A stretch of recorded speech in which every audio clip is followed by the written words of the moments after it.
Welcome. Thank you for watching our instructional video. My name is Mr. Singer, and I will be teaching you, along with Ms. Dosick, about the temperance movement.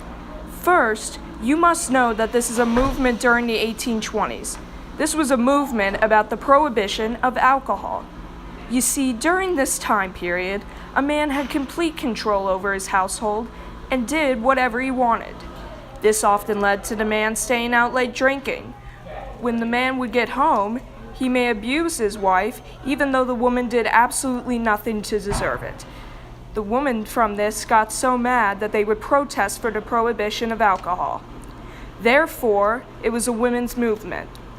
Let's watch a prime example.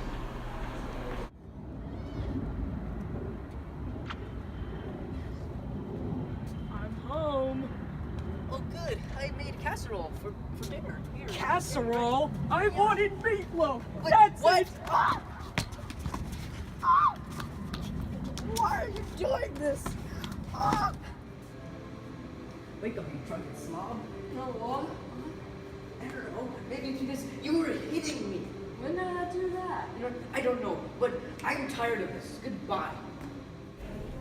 So do you see why now the women revolted? I think you should.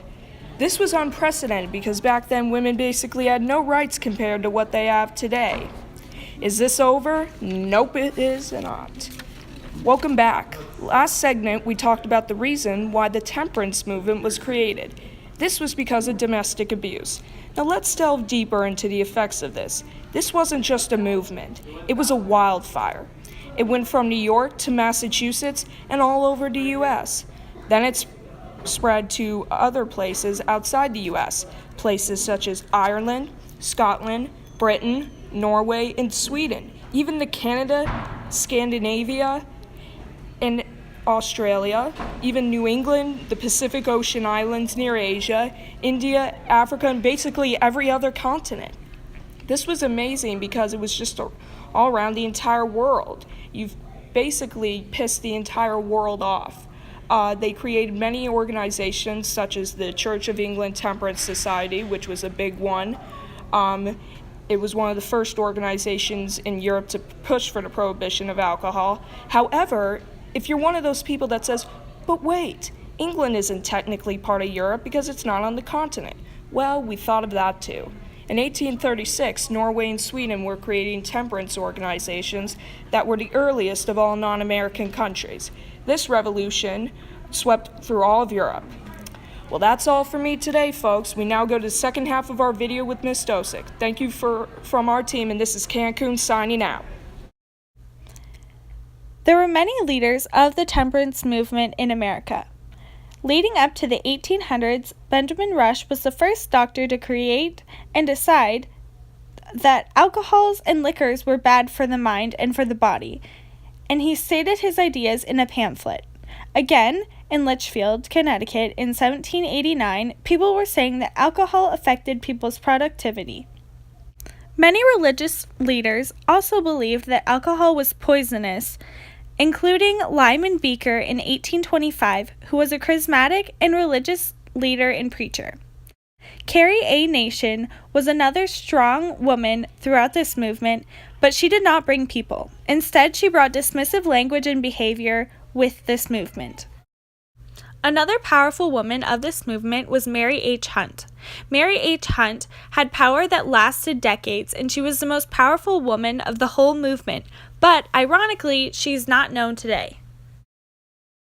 Another powerful woman in this movement was Amelia Bloomer. Amelia Bloomer created the Lily in 1849. The Lily was the first newspaper to be created and edited by women.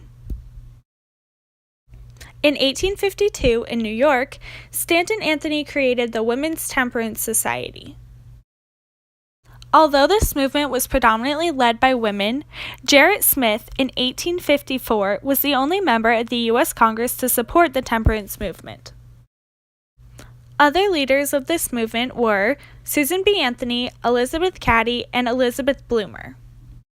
If we fast forward to after World War I, we can see that the WCTU was formed in 1874, and the Ku Klux Klan and the Women's Ku Klux Klan all three supported this movement.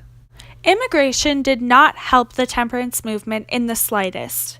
Most immigrants coming over to the United States were Europeans, and more specifically, Irish or German. The Irish and German both loved to drink, and so this heavily offended them because they came over to America for freedom, and this is not what they were expecting. Now we move on to the effects and results of the temperance movement. In the 1800s, the temperance movement failed. There were still underground saloons, secret bars, and people were still selling and consuming alcohol. But for the sake of future, it was not a complete failure. If we fast forward till after World War I, we'll see all the success that the temperance movement ended up having. For instance, the 18th Amendment was passed, which prohibited the consumption of alcohol. Also, we know that the temperance movement was more accepted by congressmen and by groups like the KKK, the WKKK, and the WCTU. In short, the temperance movement was most predominantly led by housewives and preachers. The housewives wanted the temperance movement to work because they were sick and tired of their husbands being drunk and beating them or using up all of their money, and the preachers believed that the temperance movement should happen because alcohol was a sin. The temperance movement throughout the 1800s was a failure, but later on would be a success.